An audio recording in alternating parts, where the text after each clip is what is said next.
Merhaba arkadaşlar, kanalıma hoş geldiniz. Bugün sizlere benim kim olduğumdan, ne iş yaptığımdan ve bu kanalı neden açtığımdan bahsedeceğim. İlk olarak ben internet aleminde, web3 aleminde uzun süredir stickman olarak tanınan bir kişiyim. Adım Günal, Bulgaristan'da doğdum. 1990 yılında İstanbul'a geldik ve o zamandan beri İstanbul'dayım. Çocukluğum çok güzel geçti, çok hiperaktif birisiydim.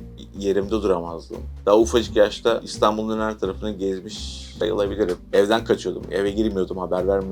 Arkadaşlarla sabahtan bir çıkıyorduk. Kadıköy, Eminönü, o tarafları gezip geri geliyorduk. Daha sonra işte üniversite zamanı geldi. Üniversitede gittim, orada bir trafik kazası geçirdim ilk yılımda. İstanbul'a geri dönmek zorunda kaldım, ailemin yaşadığı yere. Burada tedaviler devam ettikten sonra eve çıktım. Evde artık bir şeyler yapmam gerektiğine dank etti kafama. Ben de bu sefer kendimi bilgisayara verdim. İlk bilgisayarı kullanmama sebep olan rahmetli dayım vardı. O da Danimarka'da kan kanseri oldu, vefat etti, Allah rahmet eylesin. Onun sayesinde ilk bilgisayarı kullandım. Nasıl kullanacağım? Bir türlü beceremedik. Hastanede de bunun için özel bir aparat gibi bir şey yaptırmaya çalıştım. Ama yapamadılar. Daha sonra işte evde dayım iki kalemi birbirine bağladı, bantladı ve bilgisayarı o şekilde tuşlara basarak kullanmamı sağladı ve ben onu daha sonra sopaya döndürdüm ve buradan da bir stickman çıktı ortaya. Kripto ile çok erken yaşta tanıştım. Yani kazadan sonra 2010 yılında internette artık gezilecek yer kalmadığı için bu deep web dedikleri, yani dark web dedikleri tarafta da gezmeye başladım. Oralara giriş yapmaya başladım. İlk orada gördüm Bitcoin'i. Bitcoin'i gördüm. Nedir dedim bu ya? Bir bakayım, araştırayım. Araştırdım, baktım işte havuz şeyler var. Musluklar var. Bitcoin kasıyorsun. Web siteleri var böyle musluk şeklinde. Orada işte yarım Bitcoin, bir Bitcoin şeklinde kasıyorsun. Sonra alım yeri var ama satım yeri yok. Lan dedim, bunları nasıl alıyorlar, satıyorlar? Bir bakayım dedim. Alacaktım. Bir $100 baktım ne kadar yapıyor? 22.000 Bitcoin civarı falan bir şey yapıyor. Ya dedim, alsam ne olacak, almasam ne olacak? Bizimkilerde, biz göçmen olduğumuz için bizde biraz garanticilik vardır. Hani bir işte garanti varsa girersin, garanti değilse risk atmaya değmez. Bizimkiler böyle. Daha sonra işte ben onu öyle bıraktım. İşte web sitesi bilmem ne tasarlamaya başladım kendim.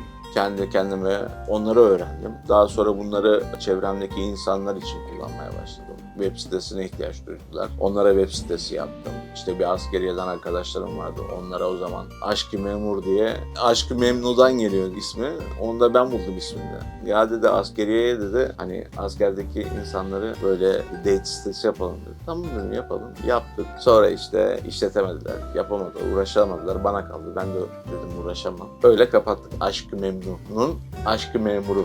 Daha sonra işte tabii bu süreçte tedavilerim devam ediyordu. Fizik tedavi görüyordum. Yurt dışına tedaviye gidiyordum, Kaplıca'ya. Orada işte 21 gün kalıyordum. Bu tabii 21 günde sabah saat 8'de çıkıyordum. Öğlen 2 gibi geliyorum.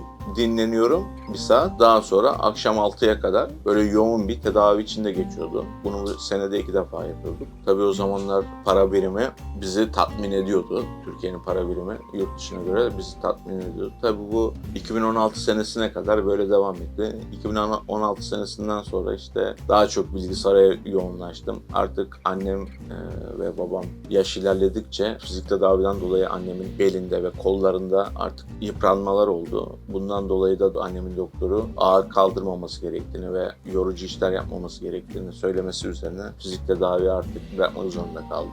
Ben de bilgisayara yöneldim. Bilgisayarla daha sık zaman geçiriyorum çünkü öğlen, örnek veriyorum, benim bir sorunum vardı asıl kazadan beri devam eden. Gündüzleri uyuyabiliyorum, geceleri uyuyamıyorum. Böyle bir sorunum var. İşte bilgisayarda da zaman geçirirken geceleri aktif oluyorum hep sürekli. Vampirler gibi. Geceleri sabah ezanına kadar uyuyamıyorum. Sabah ezanı duyduğum zaman rahatlıyorum. Tabii bu aynı zamanda uyku ilaçları da kullanıyorum. Onlarsız hiç uyuyamıyorum zaten. Her neyse ben de bunu fırsata çevirdim. Kripto alemine adım attım. İlk olarak Ethereum aldım. İlk alımım para yatırdığımda internete. İlk işim Ethereum almak oldu. Ethereum aldıktan sonra Ethereum'dan BNB'ye geçtim. 250 BNB'm vardı. Sonra BNB'leri sattım. Uniswap diye bir kripto paranı istediğim para birimine çeviren bir platform çıktı. Bu platformun coin'ini aldım. Bu coin'i aldıktan sonra bir zarar ettim bayağı bir. Oradan bekledim belki yükselir diye ama maalesef yükselmedi. O zararla oradan çıkmak zorunda kaldım. Başka bir coin aldım. O coin de zarar etti. Benim elimde para çöp oldu. Gitti $4.000. Böyle bir serüvenim var. İşte bir ara şey almıştım. Shiba diye bir token almıştım. O duruyordu kenarda. İşte bir de o battığım projelerden kalan bir $50-60 kadar bir para vardı. Ve Shiba'yı da satıp $450-500 NFT projelerine girmeye başladım artık. Yavaş yavaş insanlarla tanışmaya başladım. Community'lerde bu NFT kovalayan kişilerle. NFT nedir dediğinizde dijital bir resim olarak düşünün. Belli bir projeler koleksiyon çıkartıyor. Bu koleksiyonu ön satışlarını yapıyorlar. Ön satışlarından hak kazanabilmek için bunlara fan art, etkinlikler veya onları ilgisini çekebilecek içerikler üretiyorsunuz. Bu içerikler sayesinde size whitelist denen bir şey veriyorlar. Bu da yani İngilizce whitelist, Türkçe ön satış olarak geçiyor. Buradan ön satış aldığınızda belli bir miktarda ödeme yaparak o ürüne sahip oluyorsunuz. Daha sonra bu ürünü projenin hype'ına bağlı olarak fiyatının yükselmesiyle karlı bir şekilde satıyorsunuz. İşte bu işle uğraşmaya başladım ve uzun süredir de bu işin içindeyim. Geçimimi bununla sağlıyorum desem yeri, tedavi masraflarımı bunlarla idare ediyorum. Bu şekilde hayatımı idame ettiriyorum. Sağ olsun annem bana ufak bebek gibi bakıyor. Hiçbir şeyimi eksik etmiyor. Suyumu, yemimi veriyor. Ona ayrıca teşekkür ederim. Geçimimi NFT'lerle sağlıyordum. Artık piyasa öldüğü için farklı bir şeyler yapmam gerekiyordu. Hayatımı bu şekilde idame ettiriyorum. Daha öncesinde ben kaza yapmadan önce annem çalışıyordu. Ben kaza yaptıktan sonra annem işi bırakmak zorunda kaldı. İşte evde bir tek babam çalışıyordu. Ve ben de bu işlerle uğraşıyordum. Geçimimizi bu şekilde sağlıyorduk. Artık ben bilgisayarda uzun süreler oturuyorum. Tabii sağlığım el verdiği sürece. Çünkü fazla uzun süre oturmamdan dolayı sorunlar oluşuyor. Yaralar çıkıyor. Yaralardan ekstra kızarıklar oluyor. Üzerine oturamadığım zaman oluyor. Sürekli yattığım zaman oluyor. Ve son 2 senedir hele piyasadan biraz uzağım. Çünkü çok derin yaralarım vardı. Bu yaraların tedavisiyle uğraştım. Şu an durumum biraz daha iyi ve oturabiliyorum. Artık yani NFT piyasasından 2 seneden beri uzağım. Yeni ekibim sayesinde artık böyle bir kanal açtık ve bu kanalda neler yapacağımdan bahsetme zamanı geldi sizlere. Yine NFT, işte kripto olsun, NFT olsun, Web2 olsun, Web3 olsun de kanalda yayınlayacağım videolar, oyun videoları, işte şu an meme token diye tokenler var piyasada şu an. Onların alım satımında hep beraber bakacağız. Eleştiriler yapacağız, podcastler yapacağız. Bu zaman içinde bu trafik kazası geçirdiğimden şimdiki zaman yani bu 18-19 sene olacak. Çok video, film izledim. Film ve dizi. Bunları tartışabiliriz beraber. Yakın zamanda etkinliklere, kripto üzerine etkinliklere gitmeye başladık. Bu etkinliklerde neler yaptığımızı ve neler yapacağımızı ve hep beraber hepsine göz atacağız. Evet arkadaşlar, asıl beni heyecanlandıran noktaya geliyoruz. Ben bir işe kalkıştım arkadaşlar. Boyumdan büyük mü değil mi? Bunu zaman gösterecek. Evet, Amerika'ya gitmek istiyorum.